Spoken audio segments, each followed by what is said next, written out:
નમસ્કાર દર્શક મિત્રો, સિનોર સમાચાર ન્યૂઝમાં હું મેઘા અગ્રાવત આપનું હાર્દિક સ્વાગત કરું છું. આપ જોઈ રહ્યા છો સિનોર સમાચાર. બોડેલી લોઢાણ પાસે દારૂ ભરેલી બલેનો અકસ્માતગ્રસ્ત. વૃક્ષ સાથે અથડાઈ પલટી ખાધેલી બલેનોમાંથી વિદેશી દારૂનો જથ્થો મળી આવ્યો. ચાલક ફરાર. બોડેલીથી કવાંટ જતા માર્ગ પર લોઢાણ બસ સ્ટેન્ડ નજીક આજે સવારે દારૂ ભરેલી બલેનો કાર નંબર GJ6KH0712 અકસ્માતગ્રસ્ત થઈ હતી.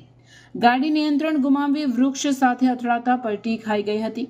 અકસ્માત એટલો ભયાનક હતો કે કારનો આગળનો ભાગ ચૂર થઈ ગયો હતો અને રોડ પર દારૂની બોટલો તૂટતા દારૂ વહેવા લાગ્યો હતો.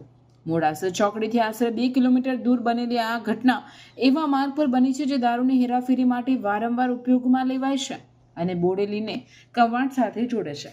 અકસ્માત બાદ બોડેલી પોલીસે તાત્કાલિક ઘટના સ્થળે પહોંચી તપાસ શરૂ કરી હતી.